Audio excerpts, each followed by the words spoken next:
Hi again, everyone. Thanks for swinging in for this month's update on our livestock markets. I'm Colter Brown from the Northern Ag Network. Well, it's hard to believe that 2021 is already 3/4 of the way finished, but it's just as well since this year's offered more challenges than we needed. You know, we always say this is next year country, next year will be better. Well, it's going to be hard for 2022 to do much worse than this year. Across a lot of this summer, we've actually said that markets are kind of the bright spot of the situation, but in September, we did see a pretty good turn lower for the cattle markets. We'll dive into what those markets did here in just a minute, but of course I want to thank the sponsors of our video. AgRisk Advisors has been with us since the very start, and we sure appreciate their support in producing these videos. If you're thinking about managing some weather risk in 2022 and you're considering pasture, rangeland, and forage insurance, now is definitely the time to reach out to AgRisk Advisors about PRF.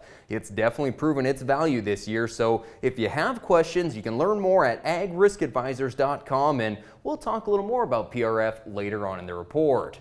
This month we have a new sponsor coming on board for our report, the Wyoming Beef Council. We sure appreciate the efforts of the Wyoming Beef Council to boost consumer demand for beef and also help producer profitability. So thank you to the Wyoming Beef Council for helping to make this report possible.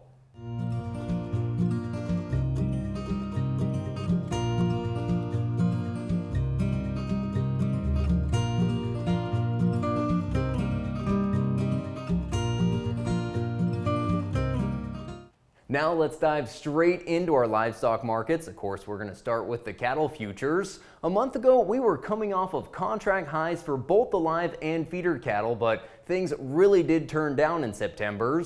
Feeder cattle saw the bulk of the pressure as they dropped $10 to $14 this month. Hard to believe in that last report, we were talking about $1.70 feeders, and now we're struggling to make $1.58.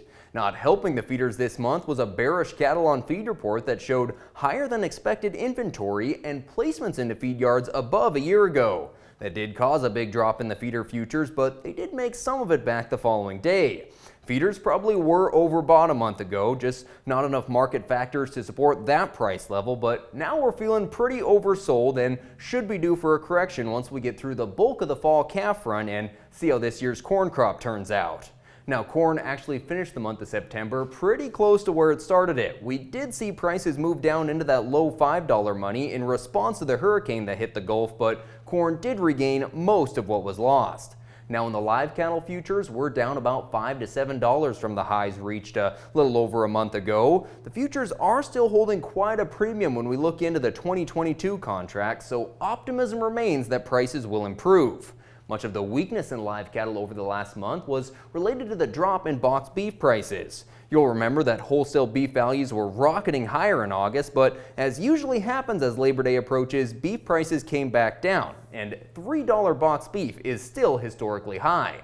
And the basis in the cash-fed cattle did narrow down this month. Cash did trend higher for most of the summer, but lost $2 in September on the hoof, ranging now $122 to $124. Dress sales down $7 to $8 from $195 to $198.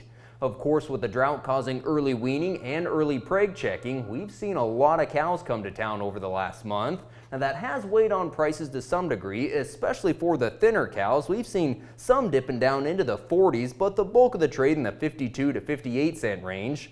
Bigger cows with some flesh on them still doing pretty well, selling mainly 60 to 67, and we have seen some get up over 70 cents.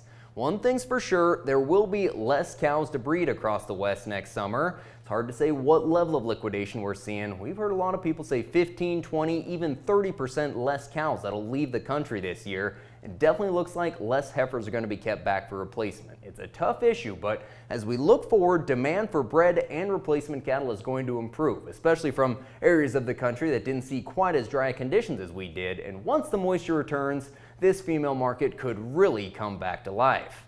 Now, on the calf side of things, we've seen a lot of lightweight calves being marketed early, of course due to the drought conditions. The demand from farmer feeders in the Midwest hasn't really shown up yet since harvest is just starting out there, but we have seen some pretty good grazing conditions in the southern plains for the winter grazing, and so that has helped prices to make up for some of that lost demand.